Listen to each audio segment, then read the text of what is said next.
First story. I beat the SHT out of my father after catching him and my fiancé cheating on my bed and went to console my mom, who lashed out at me and said some nasty things, believing my father's false claims and lies. So I went and see with her.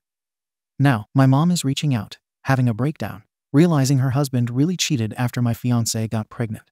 Me 27M, my fiancé 26F, call her L. My father 52M, call him B. And my mother 50F, call her R. Like many who've had something like this happen, I never thought something like this would happen to me. But here we are. I've never used Reddit, but I've seen stories from here on TikTok.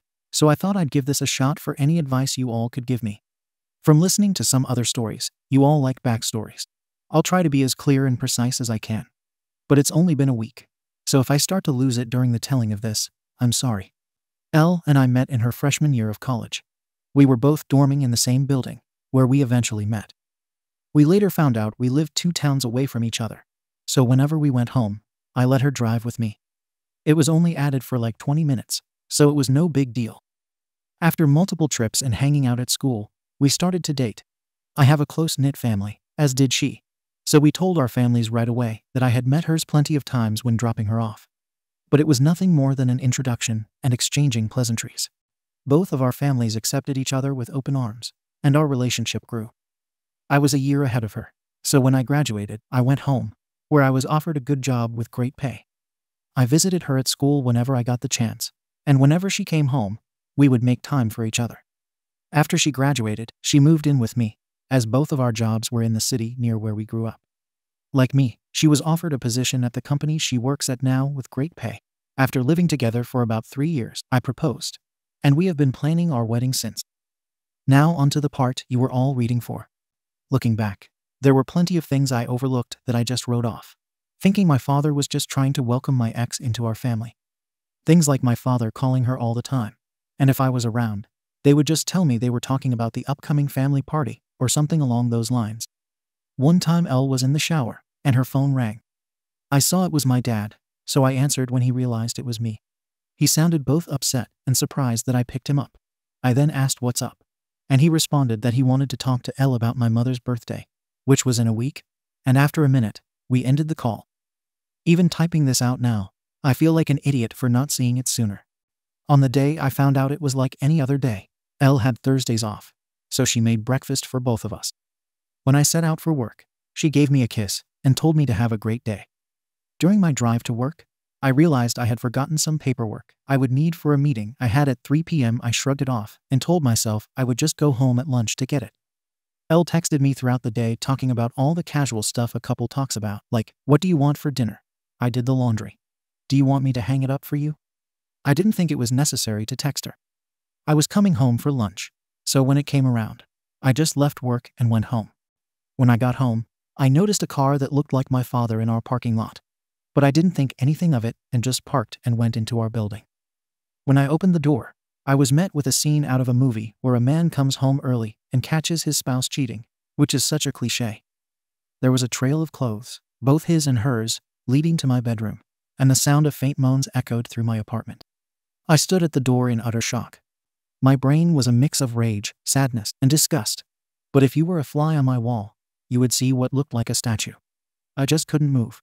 When I finally snapped to, not knowing how much time had passed, I took out my phone to record.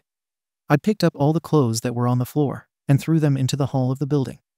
After I filmed the walk to my bedroom, the door was open. I stood in the doorway filming for about a minute, then flipped on the lights. They both jumped at the sudden light and looked at me, and to my utter shock, it was my father in the bed with her. After the initial shock, my father noticed I was recording and started to panic, trying to find anything to cover himself and telling me to stop recording. He found a towel, wrapped it around himself, and started to walk toward me. I told him, if you don't want to get hurt, stop coming to me. He either didn't care or didn't hear me and reached for my phone. I hit him square on the jaw. His head bounced off the door and slumped to the ground. Elle shrieked. I aimed the camera at Elle and said, concerned about your F-buddy, but nothing to say to your fiancé. My father woke up after about a minute of nap, and I told him I just needed to come pick something up for work, so I'm heading back now. If either of you pieces of SHT are here when I get back, I'll send this video to everyone you know. I ended the video by looking at my dad, who was still coming, and he said, you're dead to me. You're no longer my father. But you might want to go home and talk to Mom, because I'll be talking to her very soon. I sat in my car for a while, until one of the bosses at work called to ask where I was. I told her I was on my way back right now. When I got to her office to hand her the paperwork, I must have looked awful because she started asking what was wrong with me. I told her it was nothing, and I'd be okay. I could see her scanning me up and down, and she noticed some blood on my collar and stood up, rushed to me, and said you were bleeding. I looked down and said it was my father. She looked confused, so I pulled out my phone and showed her the video. She watched it in its entirety. She was introduced to Elle a few times, but never to my father. She sat there silent for a moment until it finally clicked that my fiancé was cheating on me. But not only was she cheating, it was with my father. She asked if there was anything she could do, suggesting I take some time off. But I told her I couldn't go back there right now. I just need a minute, and I'd be fine for the meeting, and I have another shirt in my office. The meeting went over fine, and I put on a smile for everyone like nothing had happened. My boss came up to me after the meeting and asked how I could do that. But I just said I don't know and went to my office. I then came home, and I was alone for the first time in a very long time. Thank you for reading. I'm sorry I carried on so much, but it was therapeutic getting everything down. I just don't know what to do. I definitely need to get the hell out of this apartment. I just can't live here anymore, and there's no possible way I'm sleeping in that bed. I know not only do I have to go get checked out for STDs, but I think I broke something in my hand. Update. Wow, hello everyone. I didn't expect to come back to Reddit and have this much support. I didn't really plan to update at all. I just wanted to put what had happened out there and hopefully get some advice. After I wrote down all that happened, I closed my computer and kind of fell into a depression. After I posted, it hit me like a train. To the ones who think it's fake, I wish I was this creative. I'd write books instead of working 9-5. I'll try to reply more to this post I just logged back on. And it was honestly too much to try and reply to every comment. Just know I read through most of them. And I truly appreciate everyone's input, both negative and positive. So, the day after I posted, I tried to get in contact with my mother, but none of my calls were connecting. I wanted to see if she would get lunch with me, and I'd tell her everything. After about a dozen tries, I decided to get into my car and go to my mother's house. She needed to know what happened as soon as possible, even if talking about it was going to make it hurt all over again. During the drive, I thought about what I would say and how I would say it, which made me start to panic. I had to pull over twice to throw up. It's not every day you have to tell your mom that her husband is screwing your fiancé. I pulled into the driveway and sat in my car for a moment to calm down and gather my thoughts. I was in my car for a few minutes when my mother threw her front door open, so I stepped out of my car. She started cursing at me, saying how dare I come to her home after I hit my father for trying to break up a fight between Elle and I.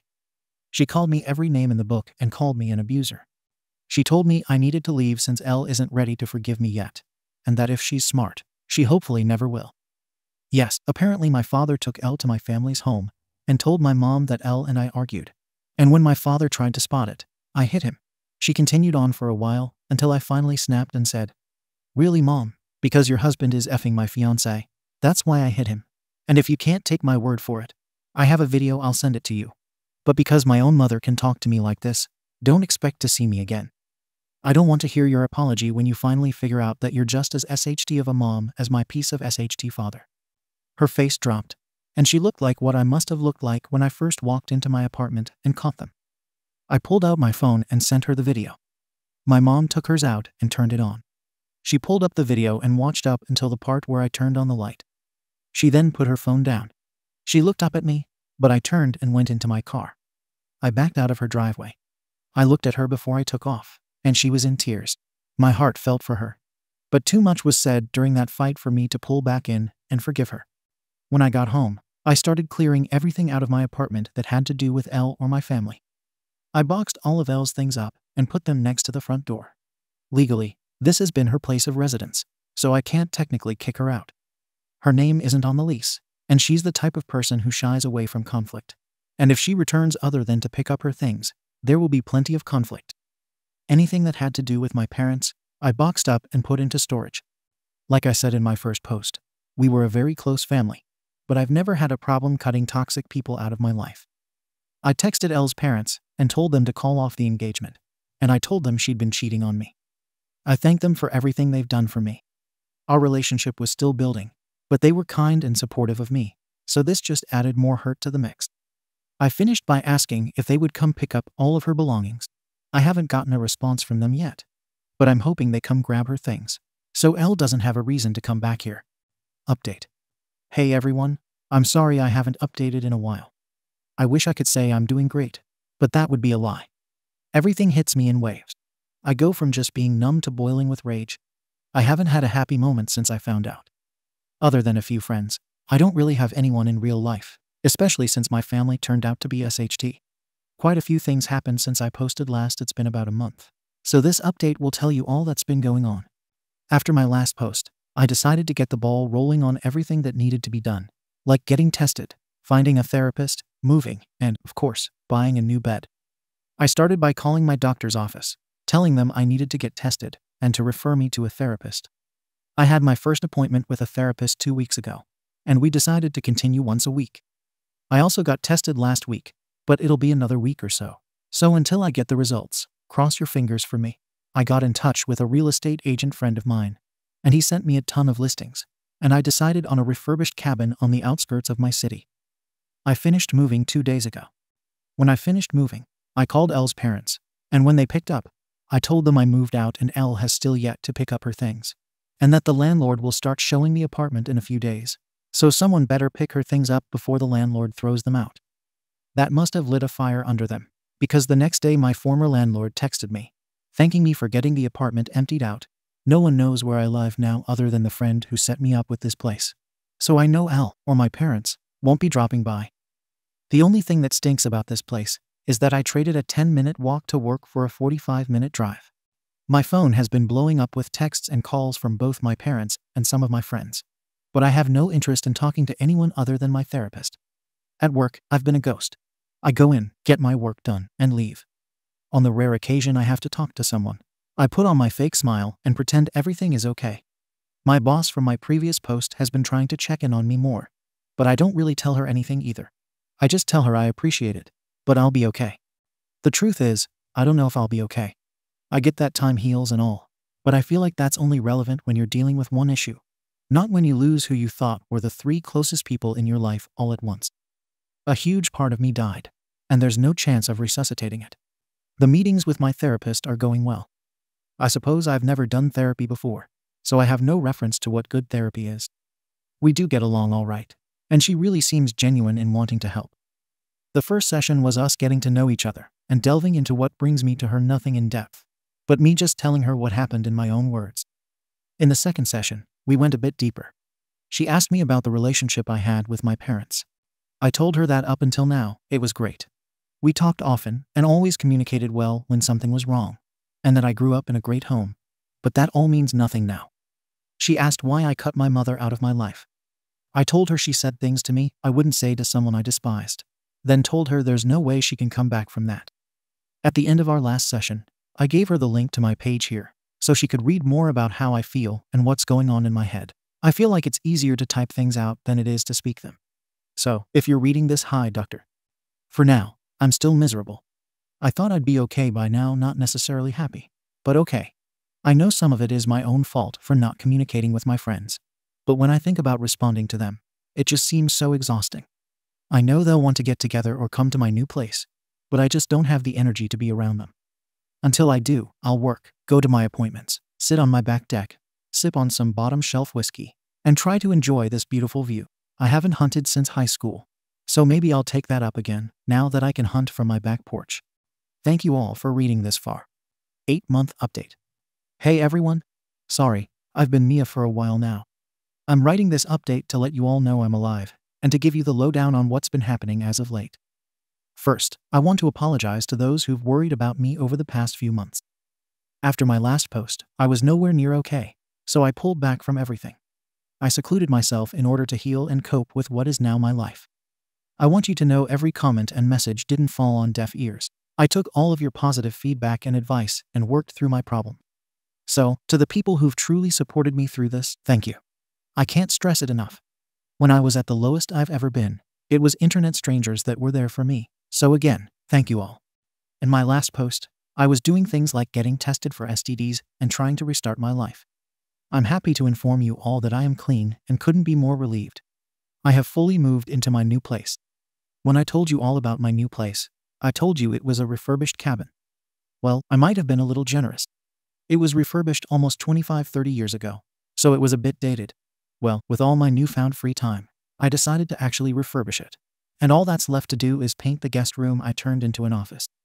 The only thing I didn't do myself was the electric and plumbing, because I have no clue how to do them and have zero interest in being shocked or putting my hand in a SHT-covered pipe. Doing all the work has been incredibly stress-releasing and has helped me clear my head. I still see my therapist once a week. To all those who suggested it, you probably saved my life. So thank you for being able to vent, get my frustrations out, and get the advice I need.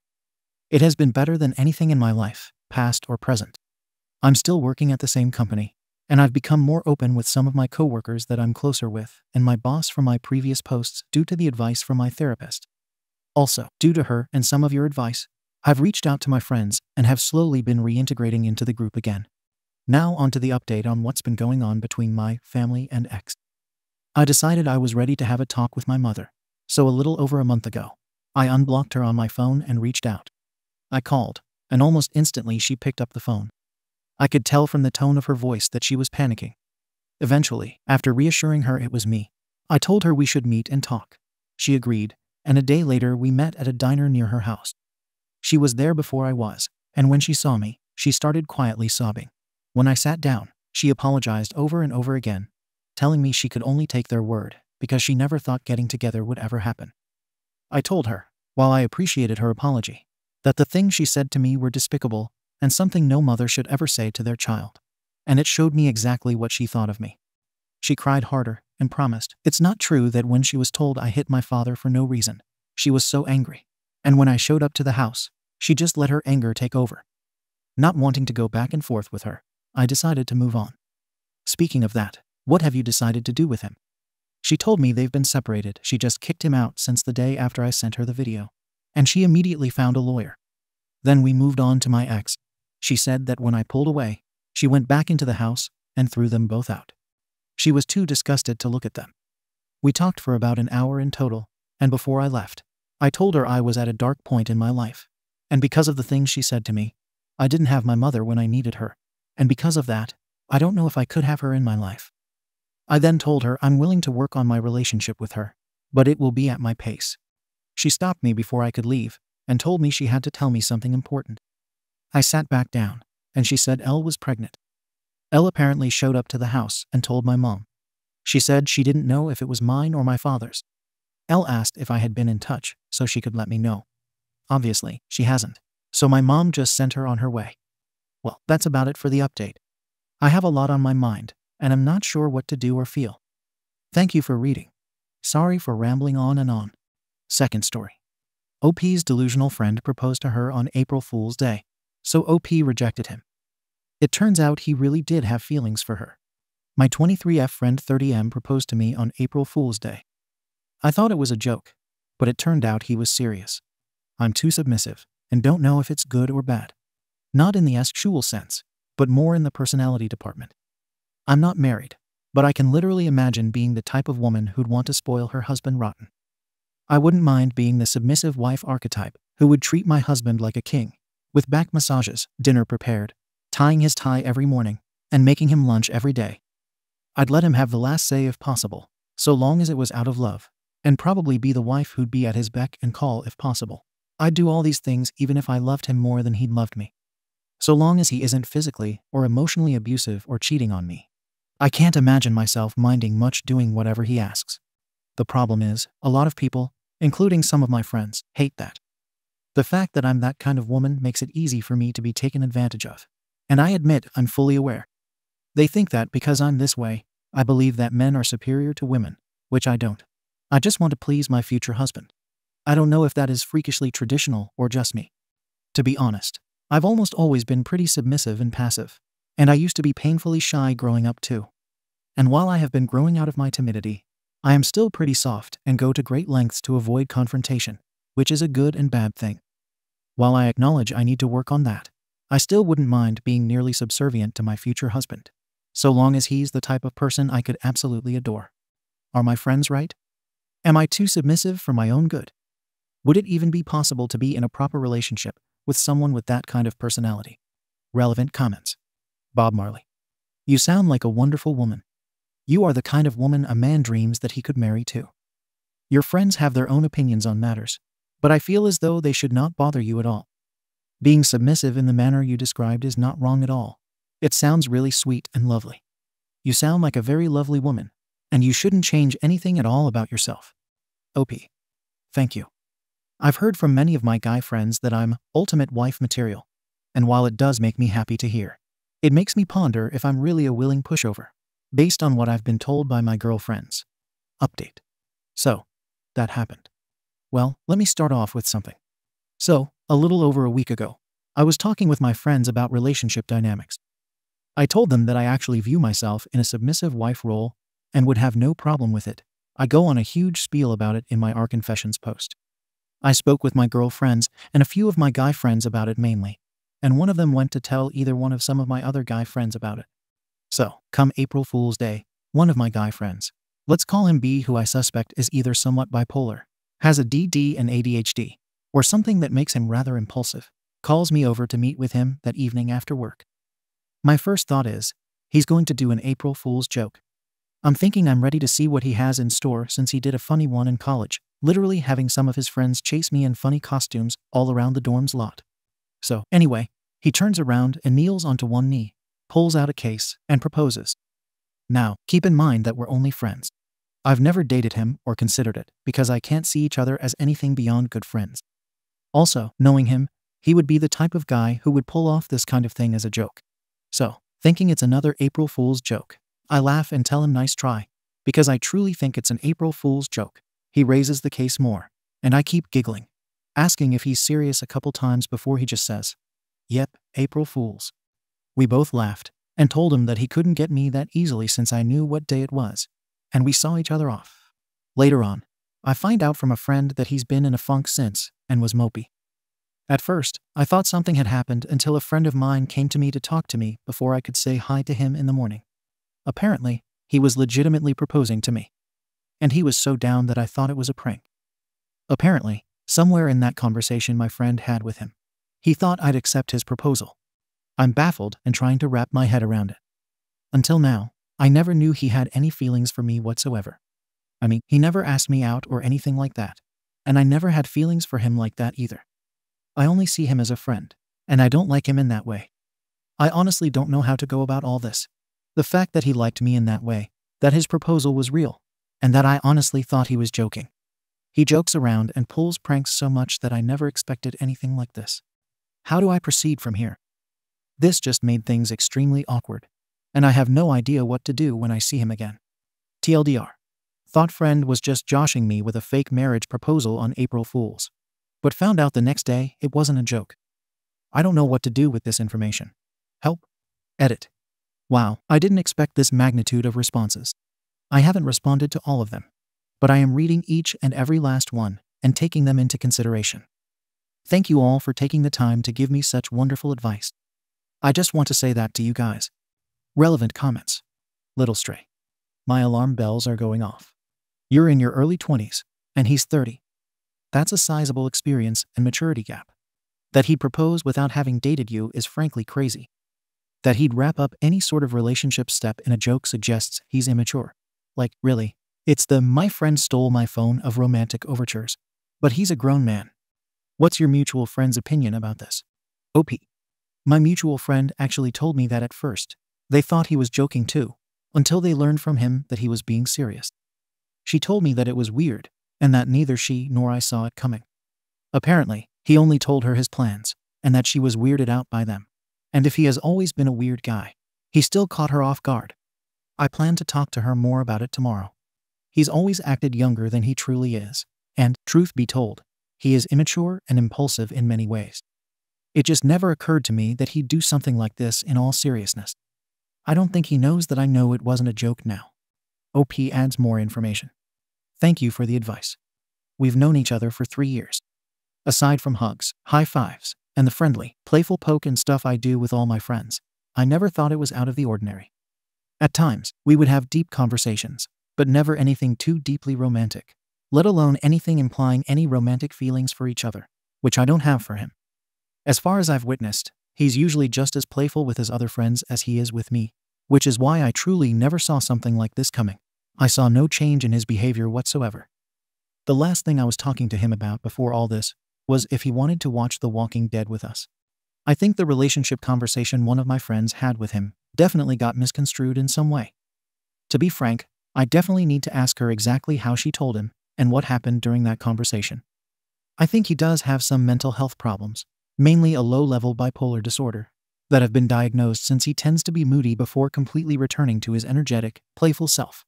I never thought the conversation would spiral that way. I never expected it to happen.